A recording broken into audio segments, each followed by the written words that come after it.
नमस्कार साथियों। आज की जो अपनी वीडियो रहने वाली है वो खास करके उन बच्चों के लिए रहेगी जो बच्चे ग्राम विकास अधिकारी अर्थात वीडियो का एग्जाम देने के लिए 2 नवंबर को बेताब है। अर्थात हमने जो भी तैयारी करनी थी वो तैयारी कर ली। 850 वैकेंसियों पर होने वाली इस वीडियो भर्ती के लिए एक लास्ट ट्रायल करें मेरे साथ। इस ट्रायल के अंदर हम कुल 30% सोल्व करने वाले हैं, जिसमें से जीएस से रिलेटेड कंसेप्ट रहेगा। अगर कंसेप्ट की बात करें तो ये ज्योग्राफी, हिस्ट्री और कल्चर पर डिपेंड क्वेश्चन रहेंगे, जिससे हम एक क्विकली रिवीजन करेंगे। जितने भी कंसेप्ट या जितने भी मोस्टली क्वेश्चन पूछे जाते हैं उन क्वेश्चनों से रिलेटेड हम बात करने वाले हैं। तो बेस्ट ऑफ लक बच्चों। सभी बच्चे नेगेटिव मार्किंग से बच के फुल एनर्जी के साथ इस एग्जाम में बैठना है। टाइम पर अपने सेंटर के आगे पहुंचना है। सिटी शो कर दी गई है, सभी बच्चे अपने एग्जाम सिटी देख लें। ये 3 घंटे चलने वाला एग्जाम 11 बजे से लेकर 2 बजे के बीच रहने वाला है। एक ही शिफ्ट में एग्जाम करवाया जाएगा, जिसमें लगभग 5.5 लाख बच्चे बैठने वाले हैं। 850 वैकेंसी के लिए मेरे साथ करें एक ट्रायल, जिससे अपनी तैयारी और स्ट्रॉन्ग हो सके और बेहतर हो सके।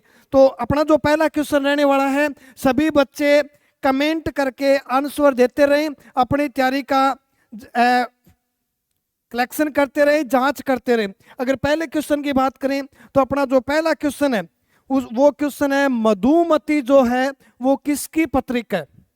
अर्थात किसी राइटर से रिलेटेड क्वेश्चन नहीं है, किसी लेखक से रिलेटेड क्वेश्चन नहीं है। क्वेश्चन में पूछा गया है जो मधुमती नाम से एक पत्रिका छापी जाती है।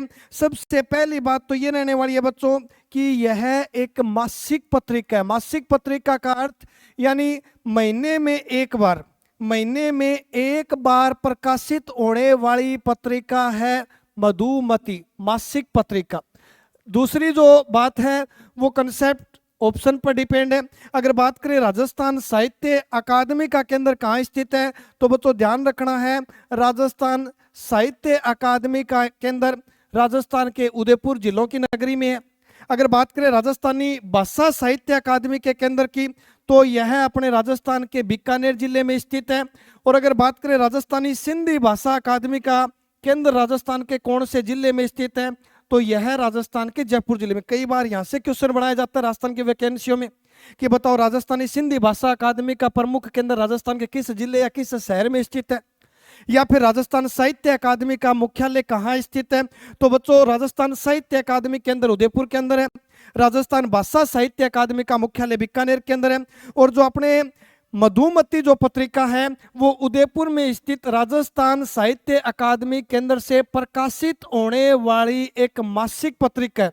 अगर पूछा जाए कि बताओ जो बीकानेर के अंदर केंद्र स्थित है, अर्थात बीकानेर में स्थित राजस्थान भाषा साहित्य अकादमी में जो मासिक पत्रिका का संपादन किया जाता है, उस संपादक या उस पत्रिका का नाम क्या है। तो बच्चों खास करके ध्यान रखनी है, जो बीकानेर के केंद्र से राजस्थानी भाषा साहित्य केंद्र से जो प्रकाशित होने वाली मासिक पत्रिका है उसे जागती ज्योत के नाम से जाना जाता है।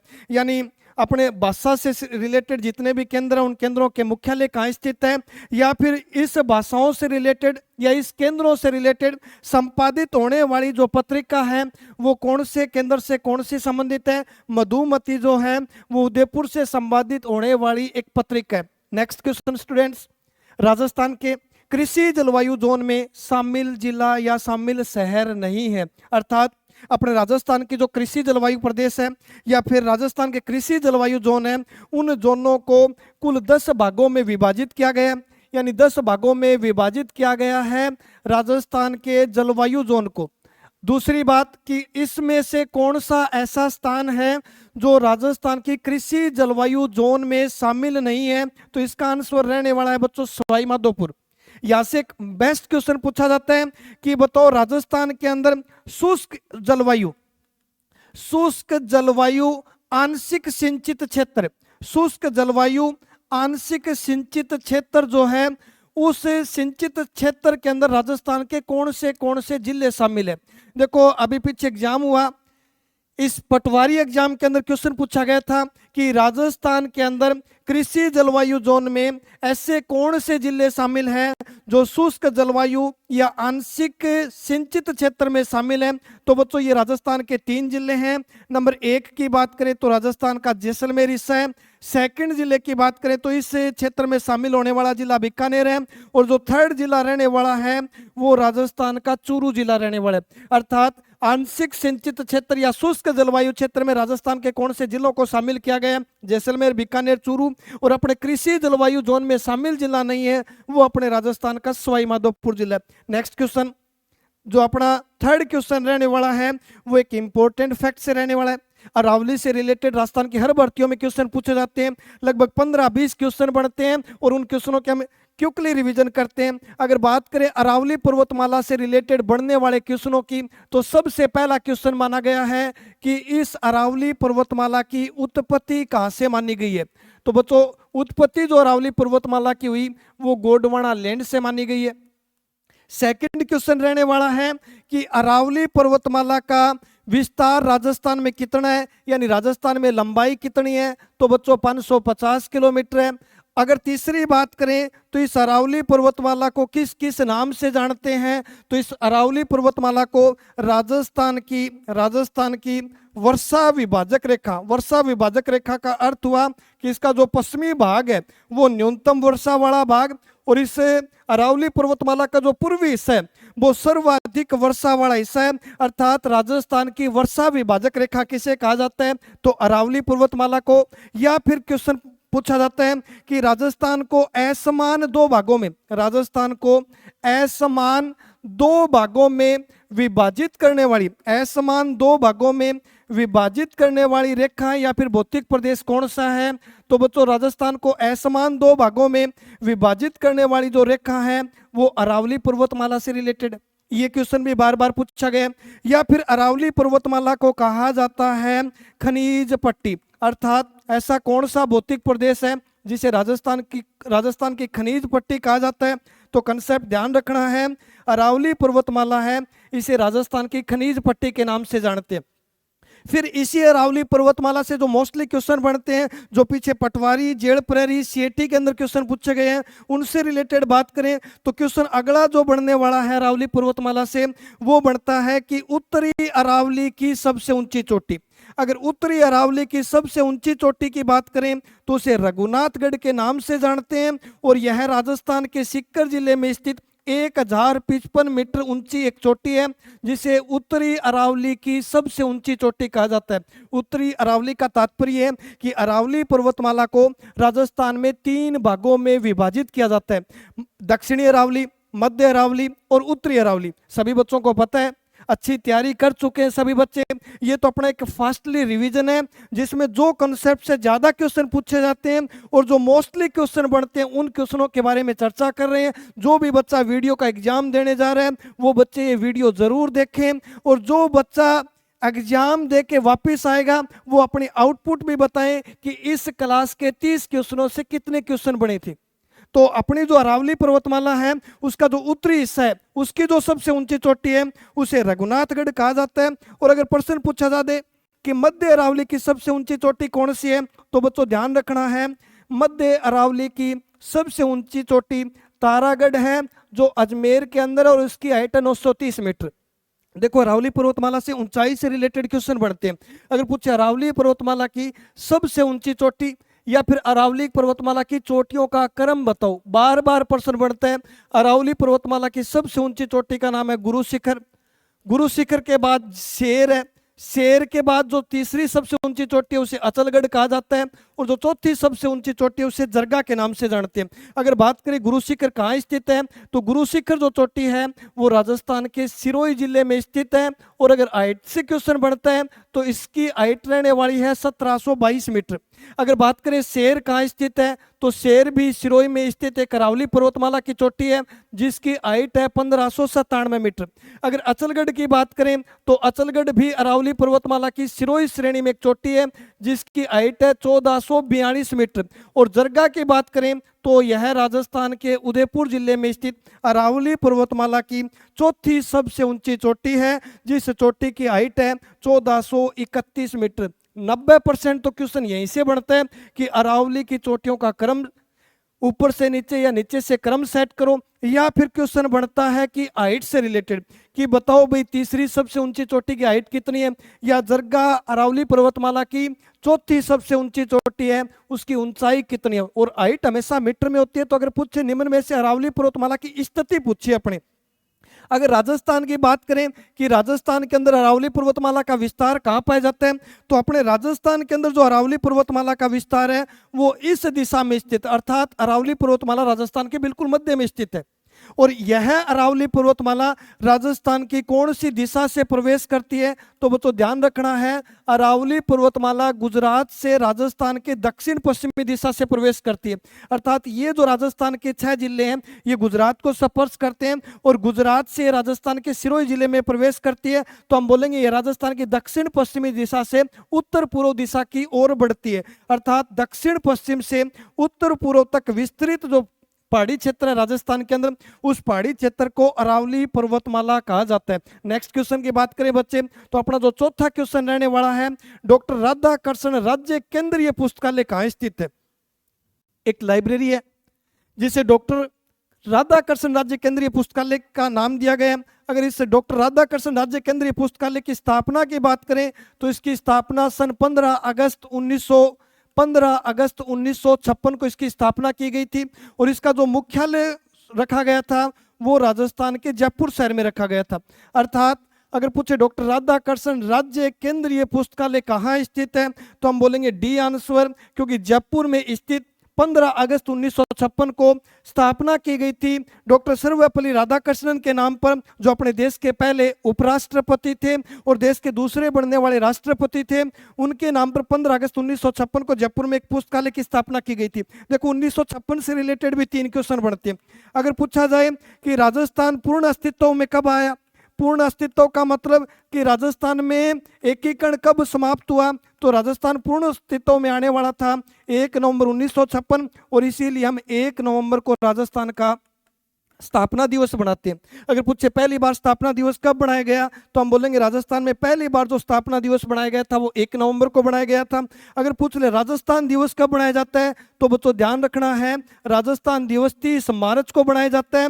और पहली बार राजस्थान दिवस कब बनाया गया, तो पहली बार राजस्थान दिवस 30 मार्च 1949 को बनाया गया। और यहाँ से एकीकरण का अच्छा क्वेश्चन बनता है कि राजस्थान के कौन से एकीकरण के कौन से चरण में पहली बार राजस्थान दिवस बनाया गया, तो चौथे चरण में पहली बार राजस्थान दिवस बनाया गया और उस चरण को वृहत राजस्थान संघ का नाम दिया गया। पूछे जाएंगे, याद करोगे कि भाई कौन सा कंसेप्ट कहां से पूछा गया है, और तब ये आके वीडियो देखना। 30 क्वेश्चन से लगभग अपने को 40 या 50%, 40-30 से लगभग 10 या 12 क्वेश्चन ऐसे मिलेंगे जो अपनी क्लास के थ्योरी या फिर वन लाइनर क्वेश्चन से डायरेक्टली पूछे जाएंगे। पूछा गया डॉक्टर सर्वपल्ली राधाकृष्णन के नाम से पुस्तकालय जो है, जो केंद्रीय पुस्तकालय, उसकी स्थापना 15 अगस्त 1956 जयपुर में की गई और 1 नवंबर 1956 को राजस्थान का स्थापना दिवस मनाया गया। नेक्स्ट जो क्वेश्चन है वो क्वेश्चन अपना बावड़ियों से रहने वाला है। अगर पूछ ले बावड़ियों का शहर किसे कहा जाता है, तो वो तो ध्यान रखना है राजस्थान में बावड़ियों का शहर बूंदी जिले को कहा जाता है। बावड़ियों का शहर पूछे तो राजस्थान का बूंदी जिला है जिसे बावड़ियों का शहर नाम दिया गया। नेक्स्ट बात कि चेतन दास की बावड़ी कहाँ स्थित है, तो जो चेतन दास की बावड़ी रहने वाली है वो राजस्थान के झुंझुनू जिले में स्थित बावड़ी है। अगर झुंझुनू ऑप्शन नहीं दे रखा हो तो लोहागरल क्षेत्र, यानी झुंझुनू का जो लोहागरल क्षेत्र है उस लोहागरल क्षेत्र के अंदर राजस्थान में चेतन दास की बावड़ी स्थित है और यह स्थान राजस्थान के झुंझुनू जिले में स्थित है। शहीदों का जिला, शहीदों के नाम से जाना जाने वाला जिला। अगर पूछे राजस्थान का कौन सा जिला है जिसे शहीदों का जिला कहा जाता है, तो शहीदों का जिला झुंझुनू जिला कहलाता है। और अगर पूछ ले कि राजस्थान का नालंदा किसे कहा जाता है, तो बच्चों ध्यान रखना है राजस्थान का नालंदा या फिर राजस्थान की शिक्षा नगरी कोटा शहर को कहा जाता है। सर्वाधिक महिला साक्षरता पूछे कोटा की है। और अगर पूछा जाए क्वेश्चन की न्यूनतम महिला साक्षरता वाला जिला बताओ या फिर पूछ ले कि न्यूनतम साक्षरता वाला जिला बताओ, तो अपना राजस्थान का जालोर जो जिला है वो राजस्थान का न्यूनतम साक्षरता वाला जिला है और राजस्थान का सर्वाधिक साक्षरता वाला जिला कोटा जिला है, इसीलिए कोटा को राजस्थान का नालंदा या फिर शिक्षा नगरी नगरी के नाम से जानते हैं।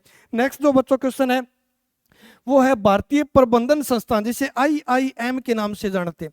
आईआईएम भारतीय प्रबंधन संस्थान कहाँ स्थित है, अर्थात ऐसा कौन सा स्थान है जहां भारतीय प्रबंधन संस्थान स्थित है। संस्थान से रिलेटेड 5-7 अच्छे क्वेश्चन बनते हैं। अगर पूछे जाए केंद्रीय शुष्क बागवानी अनुसंधान संस्थान, केंद्रीय शुष्क बागवानी अनुसंधान संस्थान, केंद्रीय शुष्क बागवानी अनुसंधान संस्थान बताओ कहाँ स्थित है। या फिर क्वेश्चन पूछा जाए कि केंद्रीय ऊंट अनुसंधान संस्थान बताओ कहाँ स्थित है। केंद्रीय ऊंट और अश्व, अश्व अर्थात घोड़ा, अश्व अनुसंधान केंद्र कहाँ स्थित है। या फिर पूछा जाए कि केंद्रीय कृषि शुष्क अनुसंधान संस्थान, कृषि शुष्क अनुसंधान संस्थान कहाँ स्थित है, तो इस जिसे काजरी के नाम से जानते हैं। बार बार प्रश्न बनता है राजस्थान की वैकेंसियों में कि काजरी की स्थापना कब हुई। 1959 के अंदर काजरी की स्थापना हुई थी और काजरी का जो संस्थान केंद्र स्थित है वो राजस्थान के जोधपुर जिले में स्थित है।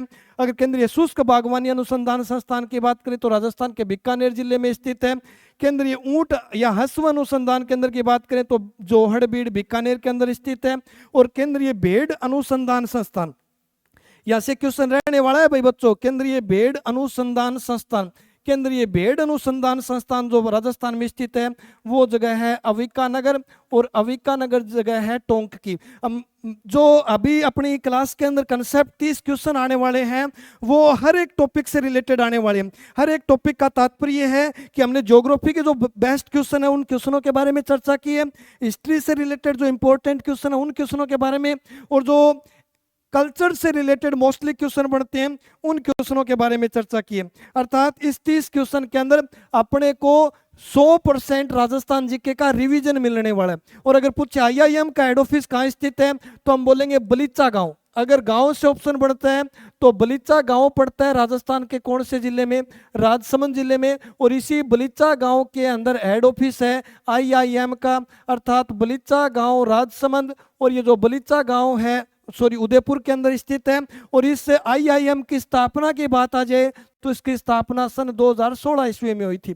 तो स्थापना भी ध्यान रखना है, संस्थान केंद्र कहाँ स्थित है, फिर 4-5 मोस्टली जो अनुसंधान केंद्र है राजस्थान के अंदर केंद्रीय उनके बारे में चर्चा की। तो नेक्स्ट क्वेश्चन है वो रहने वाला है नदियों से रिलेटेड। देखो नदियों से रिलेटेड तो 100% क्वेश्चन बनेगा। अब नदियों से रिलेटेड मैं आपको 7 क्वेश्चन बताता हूं, उन 7 क्वेश्चन से रिलेटेड ही क्वेश्चन बढ़ते हैं ज्यादातर। एक तो पूछा जाता है कि राजस्थान की पश्चिमी राजस्थान की सबसे लंबी नदी बताओ। पश्चिमी राजस्थान की सबसे लंबी नदी कौन सी है, एक तो ये ध्यान रखना है। एक पूछ ले राजस्थान की सबसे लंबी नदी बताओ, राजस्थान की सबसे लंबी नदी कौन सी है। एक क्वेश्चन ध्यान रखना है आंतरिक प्रवाह की दृष्टि से सबसे लंबी नदी। आंतरिक प्रवाह का अर्थ हुआ कि ऐसी नदी जिसका उद्गम और अंतिम स्थान एक ही राज्य में हो, अर्थात राजस्थान से निकलकर राजस्थान में जो समाप्त होती है उन नदियों को आंतरिक प्रवाह की नदियों में या आंतरिक प्रवाह की श्रेणी में शामिल किया जाता है।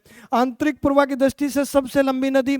अगर पूछा जाए पूर्ण बहाव की दृष्टि से सबसे लंबी नदी, राजस्थान की पूर्ण बहाव की दृष्टि से सबसे लंबी नदी बताओ।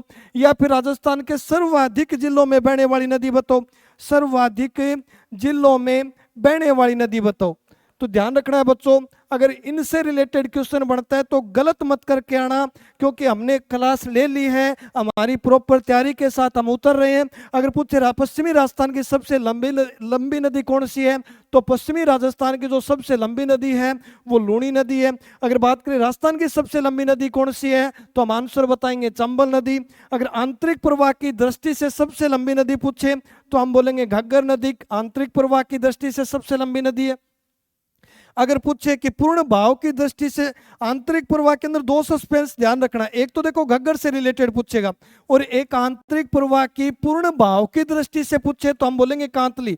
और सीधा क्वेश्चन आ जाए आंतरिक प्रवाह की दृष्टि से सबसे लंबी नदी तो हम बोलेंगे घग्गर नदी, जो राजस्थान के हनुमानगढ़ और गंगानगर जिले में बहती हुई पाकिस्तान देश में जाती है। पाकिस्तान में इसे अकरा के नाम से जानते हैं, अपने राजस्थान के अंदर नाड़ी या पाट के नाम से जानते हैं। टोटल लंबाई 465 किलोमीटर, अपने राजस्थान में लंबाई 100 किलोमीटर है। अभी पीछे हुए पटवारी एग्जाम के अंदर क्वेश्चन पूछा गया था कि घग्गर नदी किस राज्य से राजस्थान में प्रवेश करती है, तो घग्गर नदी कालका माता मंदिर हिमाचल प्रदेश से चल के आती है, उसके बाद पंजाब, पंजाब के बाद हरियाणा, और हरियाणा के बाद अपने राजस्थान के हनुमानगढ़ जिले में स्थित टिब्बी नामक स्थान से अपने राजस्थान में प्रवेश करती है। और आंतरिक प्रवाह की दृष्टि से सबसे लंबी नदी है, लेकिन आंतरिक प्रवाह की पूर्ण बहाव की दृष्टि से सबसे लंबी जो नदी रहने वाली है वो कांतली नदी है, जिसकी टोटल लेंथ 100 किलोमीटर है। खंडेला के पहाड़ी सिक्कर से निकलती है, सिक्कर के बाद झुंझुनू पहुंचती है, और झुंझुनू का समान दो भागों में विभाजन करते हुए चूरू की सीमा पर आकर समाप्त हो जाती है।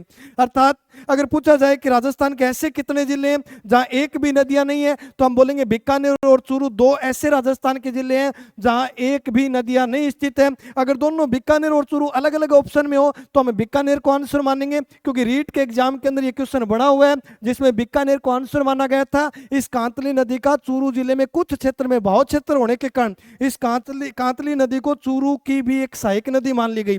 तो दोनों अलग अलग ऑप्शन बनते तो बीकानेर आंसर देना।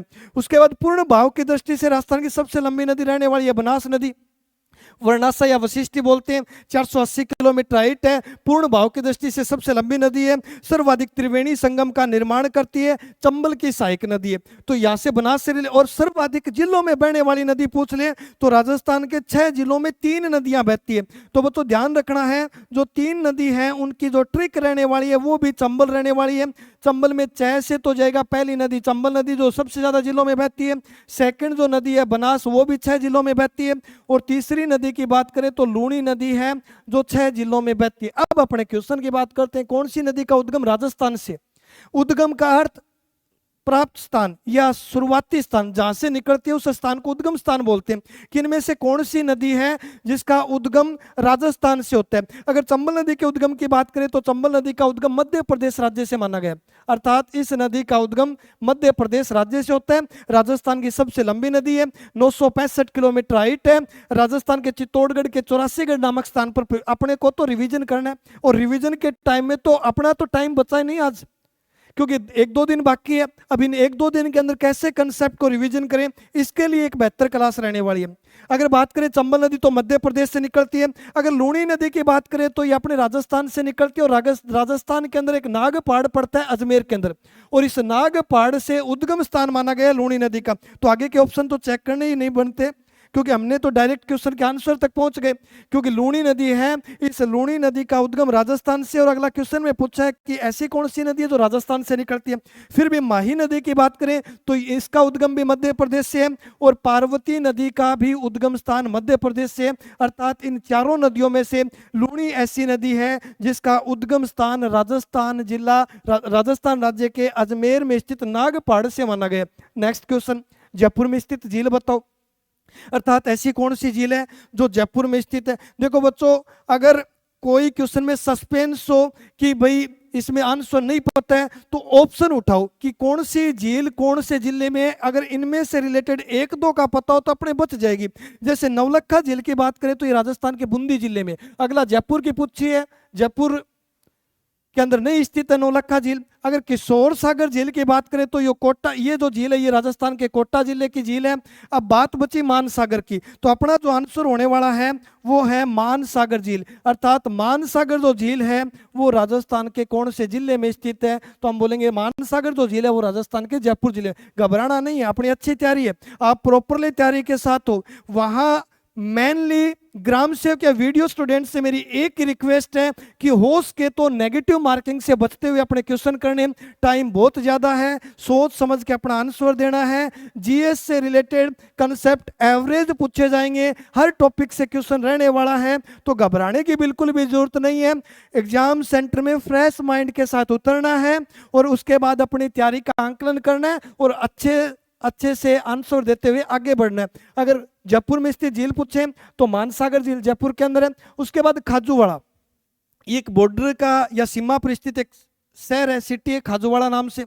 अगला पूछ रहा है कि खाजूवाड़ा जो पाकिस्तान से सीमा बनाती है वह किस जिले में है, यानी अंतरराष्ट्रीय सीमा से रिलेटेड क्वेश्चन है। अंतरराष्ट्रीय सीमा का मतलब ऐसा कोई क्षेत्र जो किसी दूसरे देश के साथ सीमा बनाता है उसे अंतर्राष्ट्रीय सीमा बोलते हैं। और अपने राजस्थान के 4 जिले अंतर्राष्ट्रीय सीमा का निर्माण करते हैं, जिसमें से एक तो गंगानगर जिला रहने वाला है, दूसरा जो जिला है उसे बीकानेर के नाम से जानते हैं, थर्ड जो जिला है वो राजस्थान का जैसलमेर है, और नंबर 4 जो जिला है वो बाड़मेर जिला रहने वाला। एक मेन बात और है बच्चों, अपने राजस्थान का सिलेबस थोड़ा चेंज हुआ है, राजस्थान में जिलों की संख्या बढ़ी है, लेकिन अभी हुए 5-7 स्टेट लेवल के एग्जाम के अंदर पुराना कंसेप्ट पूछा गया।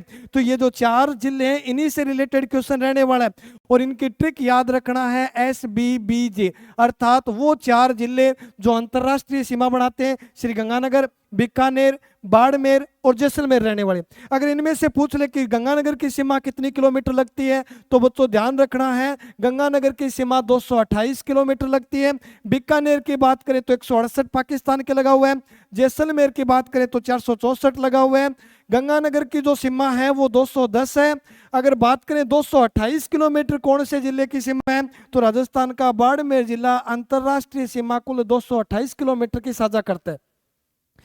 गंगानगर 210, बीकानेर सबसे कम। न्यूनतम पूछ ले तो राजस्थान की न्यूनतम अंतरराष्ट्रीय सीमा बनाने वाला जिला बताओ तो बीकानेर।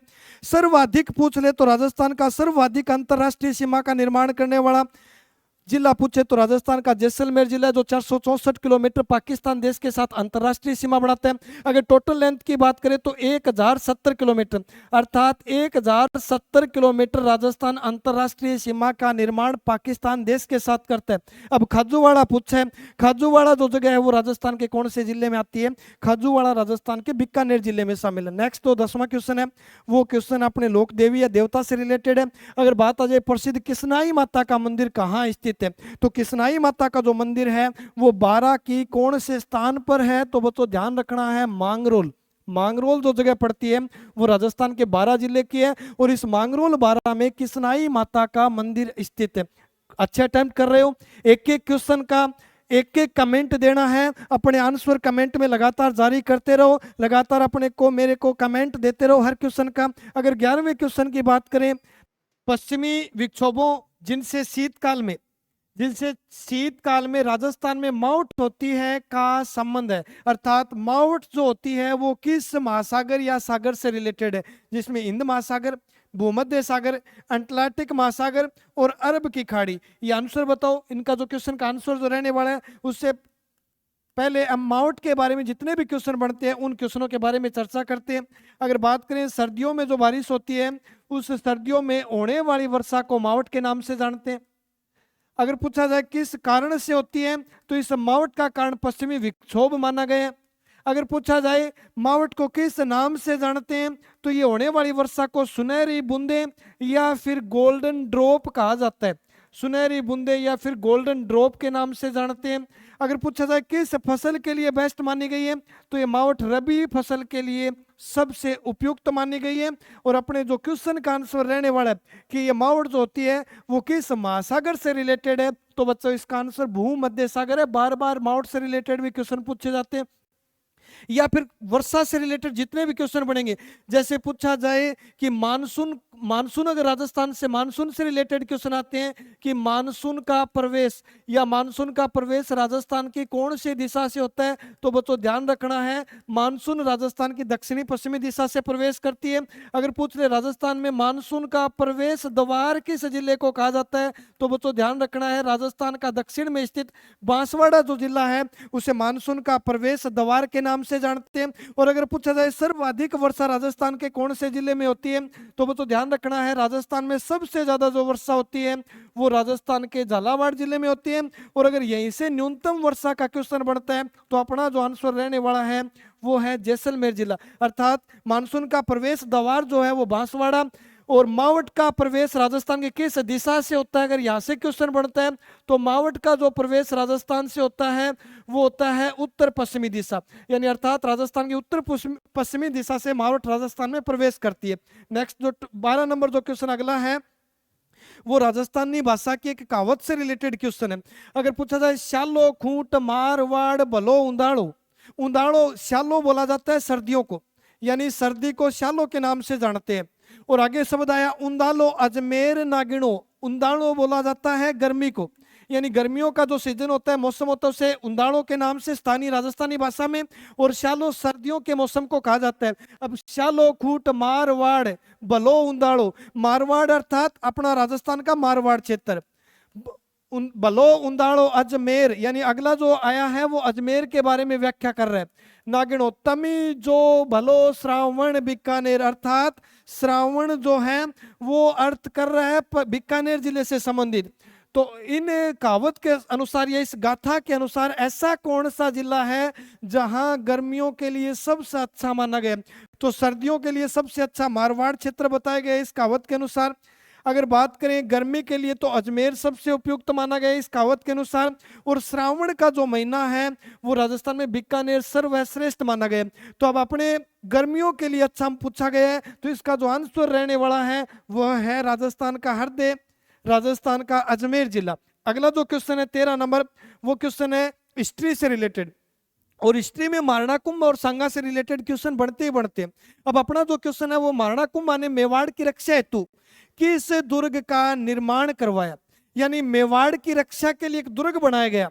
अगर पूछ ले मेवाड़ की आंख किस दुर्ग को कहा जाता है, तो बच्चों मेवाड़ की आंख जो कहा जाता है वो कटारगढ़ दुर्ग को कहा जाता है। एक तो ये कंसेप्ट ध्यान रखना है जिसे मेवाड़ की आंख बोलते हैं। और इसी कटारगढ़ दुर्ग में महाराणा प्रताप का जन्म हुआ था। तो अगर पूछ ले महाराणा प्रताप का जन्म बताओ कौन से दुर्ग में, या जन्म स्थान बताओ, तो हम बोलने वाले हैं कटारगढ़ दुर्ग जो है उसे मेवाड़ की आंख बोलते हैं। अब मेवाड़ की रक्षा के लिए महाराणा कुंभा ने एक दुर्ग बनवाया था, और ये दुर्ग जो है इस दुर्ग को मचान दुर्ग के नाम से जाना गया, जो राजस्थान के कौन से जिले में स्थित है? उदयपुर में। एक मचान स्थान होता है, यानी मचान जो स्थल का प्रयोग किया जाता है, या मचान शब्द का जिस स्थान के लिए प्रयोग किया जाता है वो शिकार हेतु, यानी शिकार का जो क्षेत्र होता है उस शिकार क्षेत्र को मचान बोलते हैं। और इसीलिए महाराणा कुंभा ने इस दुर्ग को मचान दुर्ग का नाम दिया, जो राजस्थान के उदयपुर में महाराणा कुंभा द्वारा निर्मित दुर्ग है। जो नंबर 14 क्वेश्चन रहने वाला है वो है चुन्नी लाल शर्मा। 100% क्वेश्चन बनेंगे, ऐसे क्वेश्चन बढ़ते हैं आंदोलन से। और चारों ऐसे ऑप्शन दिए, निमुचना, डाबड़ा, मानगढ़ और बेंगू। इन चारों आंदोलन से बहुत बार कंसेप्ट, बार बार हर एग्जाम के अंदर ये कंसेप्ट पूछे जाते हैं। अगर बात करें निमुचना से रिलेटेड कौन से क्वेश्चन ज्यादा पूछे जाते हैं, तो नंबर 1 जो आंदोलन है उस आंदोलन को हमने नाम दिया, या जिस आंदोलन को निमुचना आंदोलन कहा गया। अगर बात करें कि निमुचना आंदोलन से रिलेटेड कौन से क्वेश्चन बनते हैं, तब तक एक बार आप ऑप्शन आंसर दीजिए कि इसका चुन्नीलाल शर्मा का संबंध किस आंदोलन से रिलेटेड है। देखिए, निमुचना जो घटना है वो राजस्थान के अलवर जिले की है। अगर पूछ रहे कब की घटना है, तो 1925 का एक आंदोलन है। इस रियासत के अंदर जयसिंह नाम का एक शासक था जिसने लगान कर बढ़ाया, और इसी लगान कर के खिलाफ आम जन ने आवाज उठाई, जिसे निमुचना आंदोलन के नाम से जाना गया। अगर पूछ ले इसके अंदर गोलीबारी या गोलीकांड कब हुआ, तो इस गोली की घटना की जो तारीख है वो 14 मई 1925, अर्थात 14 मई 1925 को गोलीकांड घटना होती है। और इस घटना को गांधी जी ने कहा था, गांधी जी ने जलियांवाला बाग हत्याकांड की संज्ञा दी, यानी जलियांवाला बाग हत्याकांड कहा गया। निमुचना हत्याकांड को किसके द्वारा, तो महात्मा गांधी के द्वारा। 14 मई 1925 की घटना है। अब दूसरा ऑप्शन है डाबड़ा किसान आंदोलन। जो भी डाबड़ा किसान आंदोलन से रिलेटेड क्वेश्चन रहने वाला है कि बताओ डाबड़ा किसान जो आंदोलन है उसका संबंध किससे रिलेटेड है, अर्थात अपने जो डाबड़ा किसान आंदोलन से रिलेटेड क्वेश्चन बढ़ने वाले हैं, यानी डाबड़ा किसान आंदोलन से कौन से क्वेश्चन इंपॉर्टेंट है। तो सेकंड नंबर जो अपना आंदोलन है वो है डाबड़ा किसान आंदोलन। अब डाबड़ा जो किसान आंदोलन है वो तारीख है 13 मार्च 1947 की, और ये घटना है डीडवाना शहर की, जो नागौर का शहर है डीडवाना, और यही शहीद हुए थे चुन्नी लाल शर्मा। तो अपने क्वेश्चन का जो आंसर रहने वाला है वो रहने वाला है डाबड़ा किसान आंदोलन। 13 मार्च 1947 को शहीद हुए चुन्नी लाल शर्मा। संबंध पूछा है तो हम बोलेंगे डाबड़ा किसान आंदोलन। उसके बाद मानगढ़ घटना राजस्थान के बांसवाड़ा जिले की है। भील व्यक्तियों द्वारा एकत्रित किए गए, यानी भीलों के द्वारा इस स्थान को एकत्रित करके यहाँ सभा बुलाई गई, और इस सभा में सन 1913 के अंदर 17 नवंबर 1913 को गोलीबारी घटना हुई, और ये फेमस हुई मानगढ़ घटना के नाम से। यानी मानगढ़। और इसके प्रणेता अगर पूछ ले कि इस भील का नेतृत्व जो जिसके प्रणेता के आधार पर बुलाया गया, उस व्यक्ति का नाम है गुरु गोविंद गिरी। यानी गोविंद गिरी के द्वारा सभा का आयोजन किया गया। एक गोविंद गिरी से रिलेटेड क्वेश्चन पूछा जाता है कि गोविंद गिरी ने संप सभा की स्थापना कब की, तो बच्चों ध्यान रखना है 1883 में गोविंद गिरी ने संप सभा की स्थापना की थी। उसके बाद घटना है बेंगू किसान आंदोलन से चित्तौड़गढ़ की घटना है। अगर पूछा जाए कब की घटना है तो 1921 में आंदोलन शुरू हुआ और 13 जुलाई 1923 के अंदर गोलीबारी घटना हुई। और इस घटना में करपा जी और रूपा जी धाकड़ शहीद हुए। बार बार क्वेश्चन बनता है करपा जी और रूपा जी धाकड़ का संबंध बताओ किस आंदोलन से है, तो बच्चों ध्यान रखना है बेंगू किसान आंदोलन से रिलेटेड। एक एक क्वेश्चन, वो क्वेश्चन जो बार बार एग्जाम के अंदर पूछे गए, राजस्थान की जितनी भी वैकेंसियां हुई उनसे रिलेटेड जो मोस्टली क्वेश्चन पूछे गए, उन क्वेश्चनों पर आधारित ये क्लास रहने वाली है।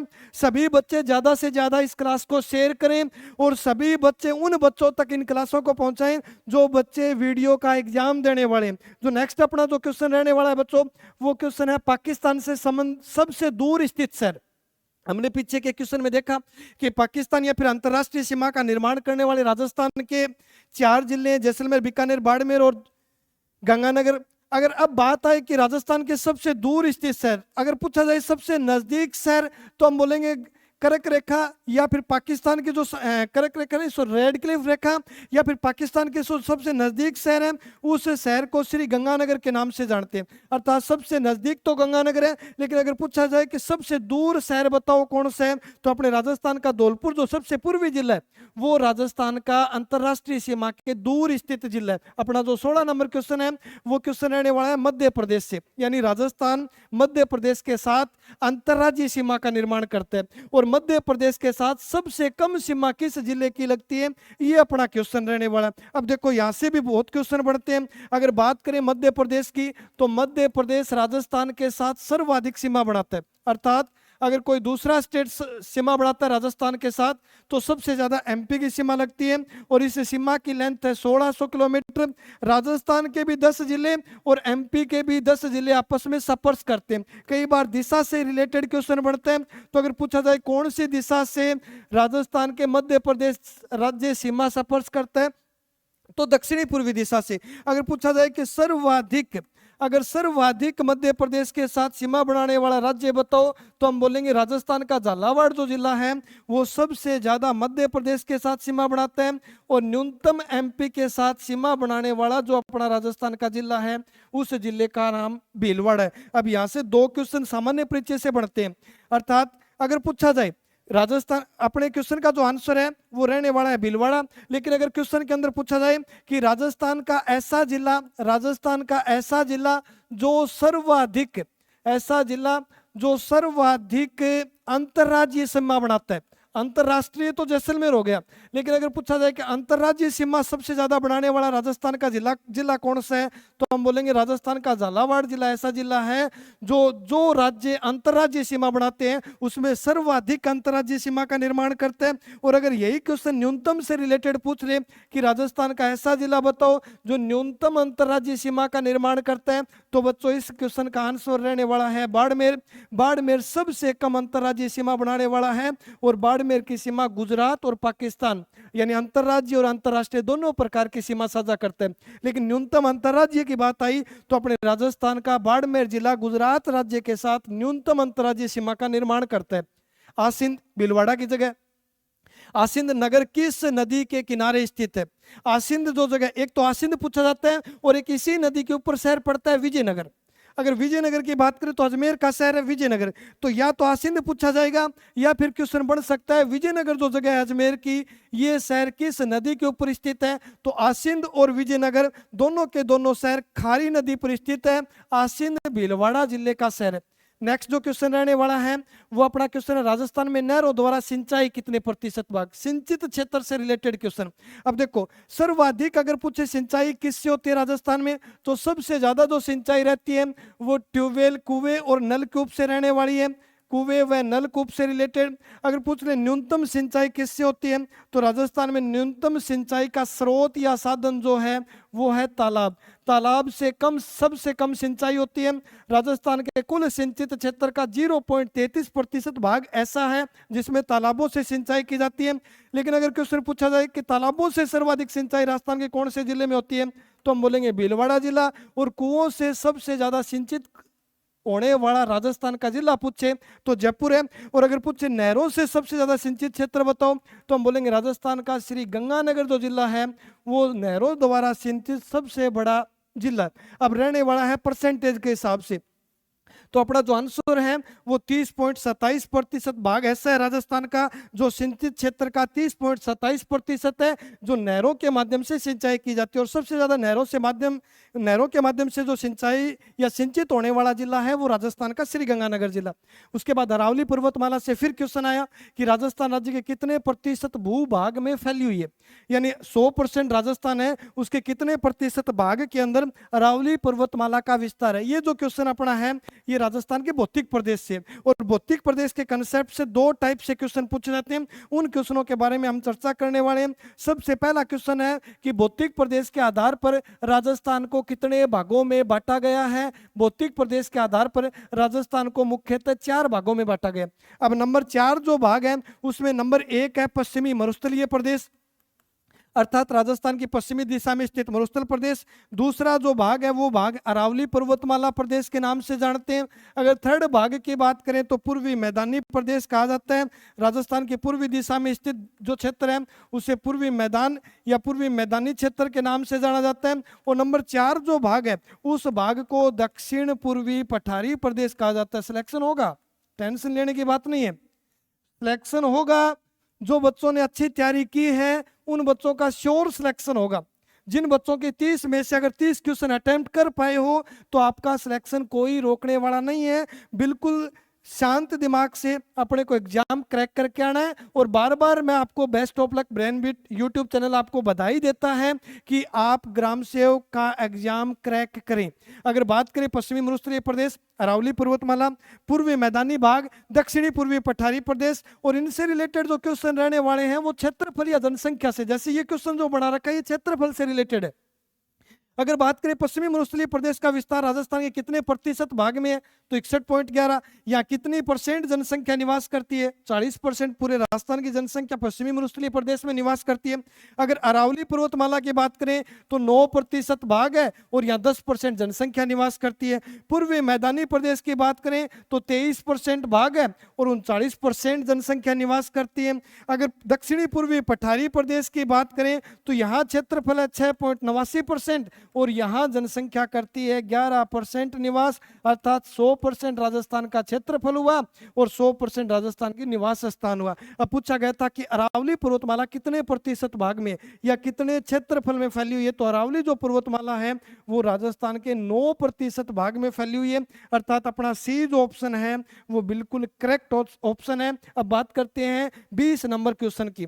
रणथंभौर व केवलादेव। रणथंभौर राष्ट्रीय उद्यान है, राजस्थान के सवाई माधोपुर जिले में स्थित है। अगर बात करें केवलादेव की तो ये राजस्थान के भरतपुर में स्थित राष्ट्रीय उद्यान है। साइबेरियन सारस के लिए प्रसिद्ध है। एंचा घास पाई जाती है जिसे साइबेरियन सारस की काली मौत कहा जाता है। तो ये केवलादेव और रणथंभौर से रिलेटेड क्वेश्चन है कि किस जलवायु क्षेत्र में स्थित है, यानी राजस्थान का पूर्वी जिला सवाई माधोपुर और भरतपुर जो जिले हैं वो राजस्थान के पूर्वी जिले, और राजस्थान के जो पूर्वी जिले हैं अर्थात राजस्थान की जलवायु की बात करें तो राजस्थान का ये जो पूर्वी हिस्सा है यहाँ आर्द्र जलवायु पाई जाती है, अर्थात हम बोलेंगे रणथंभौर और केवलादेव जो है वो आर्द्र जलवायु प्रदेश के भाग हैं। अगर पश्चिमी भाग की बात करें तो ये जो भाग है इसे शुष्क जलवायु प्रदेश के नाम से जानते हैं, अर्थात राजस्थान का पश्चिमी भाग न्यूनतम वर्षा होने के कारण शुष्क जलवायु प्रदेश कहलाता है। बात करें अगले क्वेश्चन की तो जल द्वारा मिट्टी का सर्वाधिक अपरदन किस क्षेत्र में होता है। नदी से पूछा जाता अगर ये क्वेश्चन तो अपना आंसर रहता सबसे ज्यादा अवनालिका अपरदन या फिर मिट्टी का अपरदन चंबल नदी के माध्यम से किया जाता है। लेकिन पूछा गया किस क्षेत्र में, तो राजस्थान के जिस क्षेत्र में चंबल नदी का विस्तार है, अर्थात चंबल नदी मध्य प्रदेश से निकलकर राजस्थान से और राजस्थान के बाद यूपी में प्रवेश करती है, चंबल जो नदी है वो यमुना की सहायक नदी है। अब ये जो हिस्सा हुआ दिशा के हिसाब से, ये राजस्थान की कौन सी दिशा का भाग हुआ? दक्षिणी पूर्वी दिशा का। अर्थात राजस्थान के जो दक्षिणी पूर्वी जिले वो ऐसे जिले हैं जहां सबसे ज्यादा जल द्वारा मिट्टी का अपरदन होता है। जल द्वारा मिट्टी का सर्वाधिक अपरदन दक्षिणी पूर्वी जिला। अगर नदी से रिलेटेड क्वेश्चन रहता तो चंबल नदी। प्रसिद्ध गजल गायक मेहंदी हसन का संबंध राजस्थान के किस जिले से है? ये राजस्थान के झुंझुनू जिले से रिलेटेड थे। स्वतंत्र भारत से पहले जन्मे थे। इनका जन्म पाकिस्तान के अंदर हुआ था, लेकिन वर्तमान में राजस्थान के झुंझुनू जिले में स्थित प्रसिद्ध गजल गायक मेहंदी हसन है। नेक्स्ट जो क्वेश्चन रहने वाला है, गुरु शिखर पर्वत चोटी किस संभाग में? अब संभाग से रिलेटेड क्वेश्चन भी पूछ लिया। संभाग से रिलेटेड जो क्वेश्चन बढ़ते हैं, अगर पूछ ले संभागीय व्यवस्था की शुरुआत कब हुई, या तो शुरुआत से रिलेटेड क्वेश्चन रहने वाला है, या फिर नेक्स्ट जो क्वेश्चन रहने वाला है, शुरुआत में कितने संभाग थे। बाद में क्वेश्चन रहने वाला है वर्तमान में संभाग कितने हैं, या फिर क्वेश्चन रहने वाला है कौन सा जिला किस संभाग में। अगर संभागीय व्यवस्था की बात करें तो 30 मार्च 1949 को राजस्थान में संभागीय व्यवस्था की शुरुआत हुई।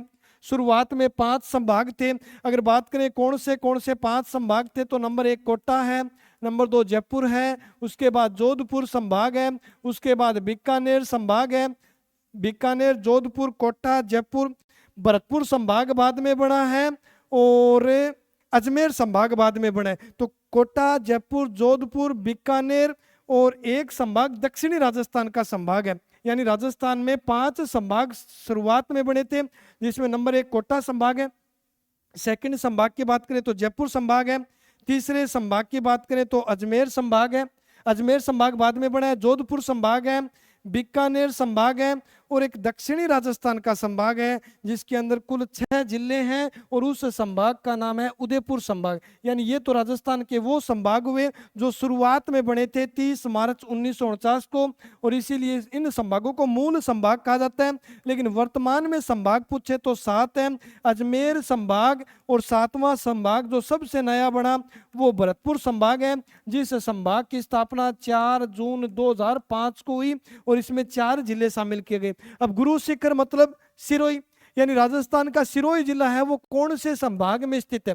तो राजस्थान का जो सिरोही जिला है वो जोधपुर संभाग के अंतर्गत आता है। जोधपुर संभाग में कौन से जिले हैं? तो जो राजस्थान के बड़े जिले हैं, जैसलमेर हुआ, जैसे बाड़मेर जिला हुआ, सेकंड बड़ा जोधपुर जिला हुआ, उसके बाद पाली शामिल हुआ, उसके बाद जालोर है, उसके बाद सिरोही है। ये राजस्थान के जो 6 जिले हैं वो जोधपुर संभाग के अंतर्गत आते हैं। अर्थात गुरु शिखर पूछा है, सिरोही से रिलेटेड क्वेश्चन है, तो राजस्थान के कौन से संभाग के अंतर्गत आते हैं?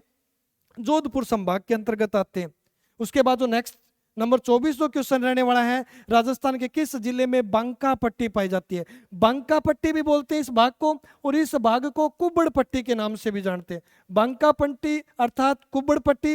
इस कुब्बड़ पट्टी इस भाग को क्यों बोलते हैं? तो यहाँ के पानी में फ्लोराइड की मात्रा ज्यादा पाई जाती है, जिसके कारण उम्र दराज व्यक्तियों में ये बीमारी उत्पन्न होती है, और जिससे मानव या मनुष्य थोड़ा झुक जाता है। इसी बीमारी को बांका पट्टी या कुब्बड़, बांका या कुब्बड़ के नाम से जानते हैं। और ये जो इलाका हुआ, ये इलाका बांका पट्टी या कुब्बड़ पट्टी के नाम से फेमस हुआ, जो राजस्थान के नागौर से लेकर अजमेर के बीच में स्थित है। नागौर टू अजमेर के मध्य भाग को कुब्बड़ पट्टी या फिर बांका पट्टी बोलते हैं। तो अपने ऑप्शन दे रखा है एक जिला, तो हम बोलेंगे राजस्थान का कौन सा जिला आंसर होगा? नागौर जिला आंसर होगा। अच्छी तैयारी है, सभी बच्चे प्रॉपरली सभी आंसर दे रहे हैं। अपने क्विक रिवीजन का इस वीडियो में आप फायदा उठा रहे हैं। ग्राम सेवक स्टूडेंट्स को बेस्ट ऑफ लक बार बार बोल रहे हैं, क्योंकि अपने एग्जाम का कुछ ही समय बचा है।